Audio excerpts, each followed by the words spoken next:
Bismillahirrahmanirrahim. Assalamualaikum warahmatullahi wabarakatuh.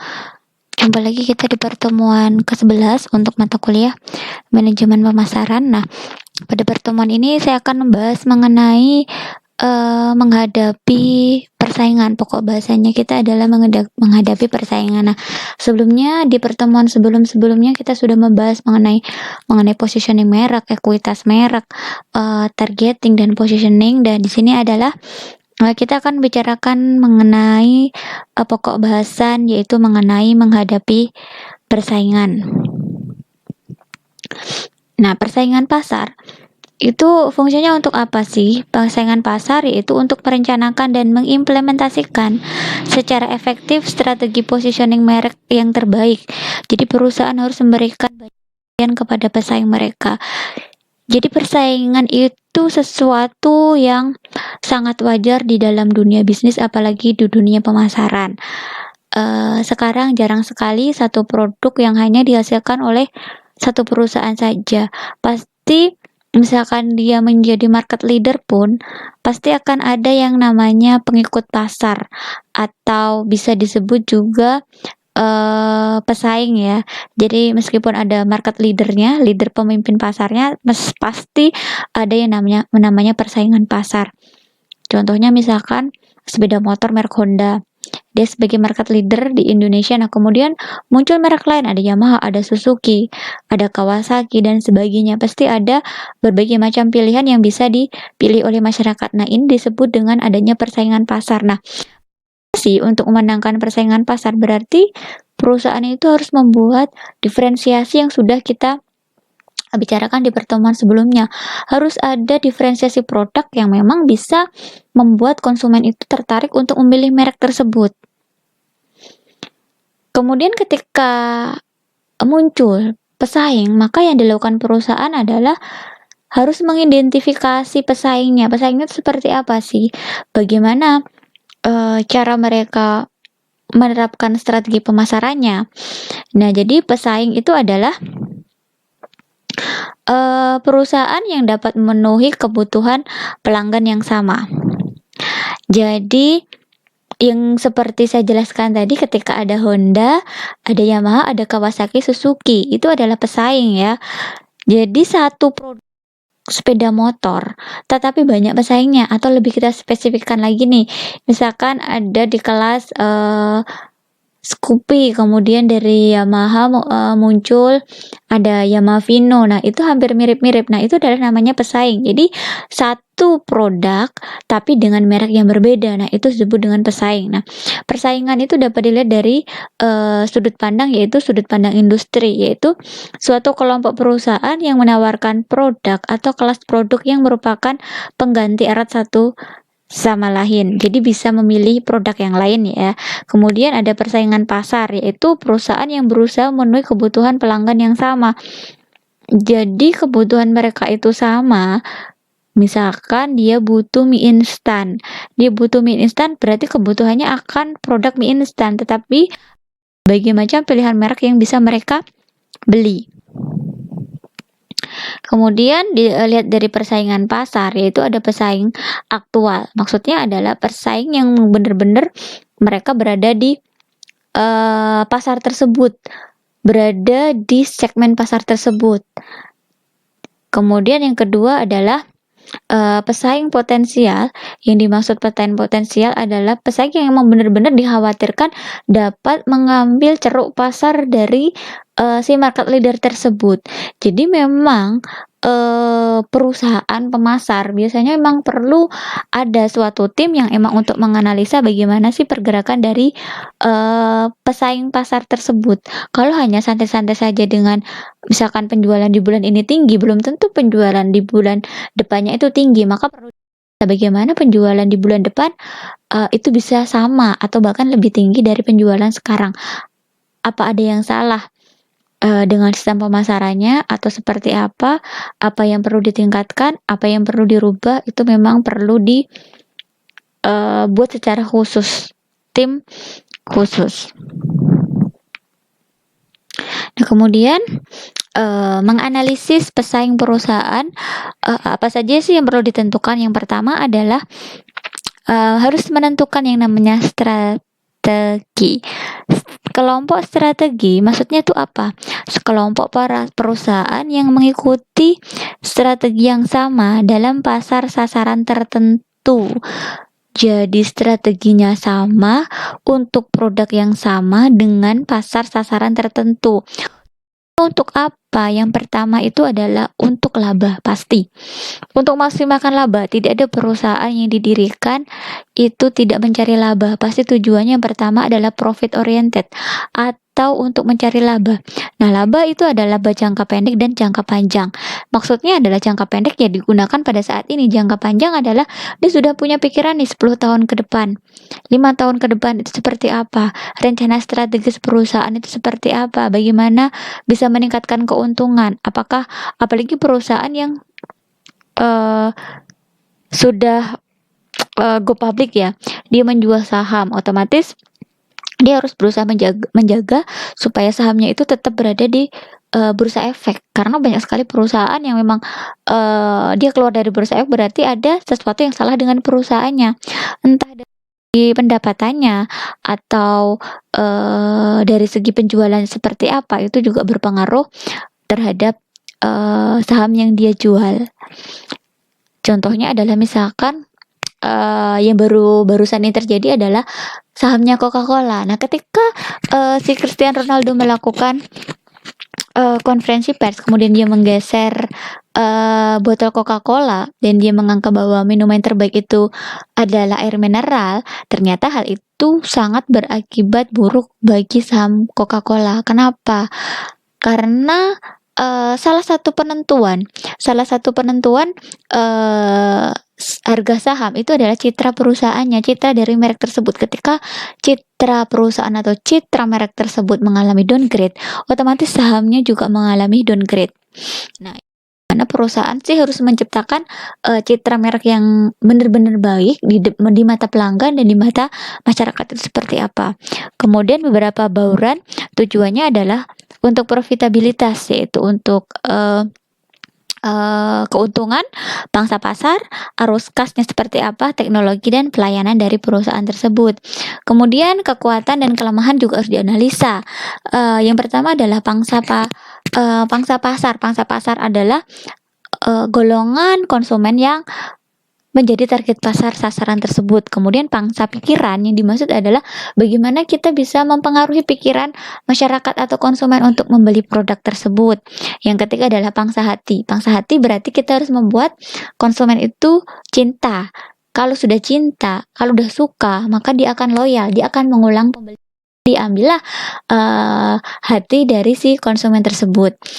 Kemudian perusahaan tidak boleh menghabiskan seluruh waktu hanya berfokus pada pesaing saja, melainkan berfokus juga pada pelanggan. Jadi jangan fokus pada pelanggan, fokus kepada pesaing itu juga sangat penting, tetapi jangan menghabiskan seluruh energi hanya ke pesaing saja tanpa memperhatikan pelanggannya seperti apa, bagaimana melakukan treatment ke pelanggan, bagaimana treatment memberikan pelayanan terbaik, bagaimana treatment pada produknya, bagaimana mengembangkan produk, itu juga harus diperhatikan. Selanjutnya adalah memilih pesaing. Nah, di dalam memilih pesaing, yang harus kita perhatikan adalah kita harus kuat untuk melawan yang lemah. Perusahaan itu maksudnya adalah perusahaan itu harus memiliki kekuatan dalam hal apa? Kekuatan dalam hal pemasaran, bukan berarti kuat secara fisik ya, tapi kuat di dalam bidang pemasarannya dan kuat di dalam pemasaran, kuat di dalam produknya, kuat di dalam pengembangan produknya, kuat di pasar. Kemudian dekat melawan jauh. Jadi bagaimana sih bisa membuat barang tersebut memang benar-benar sampai ke tangan konsumen, sampai ke pelosok-pelosok itu seperti apa, meskipun produk itu diproduksi kota besar yang jauh, tapi bagaimana produk itu bisa sampai ke tangan konsumen tetapi dengan harga yang sama. Kemudian yang ketiga adalah prinsip baik melawan yang buruk. Jadi barang-barang yang bagus itu harus dipertahankan secara konsisten atau bahkan harus ditingkatkan. Untuk apa? Untuk memperbaiki produk-produk yang memang bisa dikatakan belum begitu sempurna atau belum begitu baik.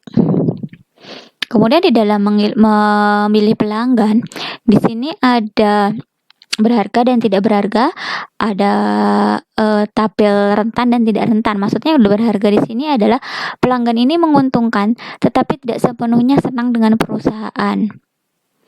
Maksudnya adalah tipe pelanggan ini, tipe pelanggan yang memang dengan produk tersebut, tetapi sebenarnya dia tidak begitu suka dengan perusahaan tersebut. Kemudian ini termasuk dalam tipe pemilihan pelanggan yang berharga tapi rentan. Kemudian tidak rentan, pelanggan ini setia dan menguntungkan, dan jangan menipu mereka tetapi pertahankan margin dan raih manfaat dari kepuasan mereka. Jadi tidak rentan maksudnya si pelanggan ini tidak akan melakukan pindah merek atau tidak melakukan brand switching terhadap merek lain. Kenapa? Karena dari perusahaan dia mempertahankan kepuasan dari pelanggan tersebut dijaga. Kemudian tipe tidak berharga tetapi termasuk di pelanggan yang rentan. Pelanggan ini suka beralih, biarkan mereka pergi atau bahkan mereka pergi. Jadi pelanggan ini sebenarnya bukan tipe pelanggan yang loyal, tetapi hanya pelanggan coba-coba saja. Misalkan cuma 1 kali pembelian. Nah, itu sesuatu yang bagi perusahaan itu bukan aset yang berharga. Kenapa? Karena dia bukan tipe pelanggan yang loyal. Jadi termasuk yang rentan. Kalau yang tidak rentan yaitu pelanggan yang tidak menguntungkan. Ini bagi ya, cobalah membuat mereka berharga atau rentan. Jadi tipe pelanggan yang ditreatment secara baik supaya mereka memiliki kebahagiaan tersendiri atas produk yang dia beli. Kemudian masuk ke strategi kompetitif dari pemimpin pasar. Nah, ketika suatu produk sudah menjadi pemimpin pasar atau market leader dari suatu produk, maka tindakan apa sih agar tetap menjadi pemimpin pasar atau produk? Saya kasih contoh realnya, misalkan di dunia marketplace yang sering kita gunakan pada awal berdirinya, kita Shopee itu adalah bukan termasuk market leader. Market leader pertama untuk penjualan marketplace itu dulu adalah kita menggunakan jual beli di FJB, forum jual beli di Kaskus.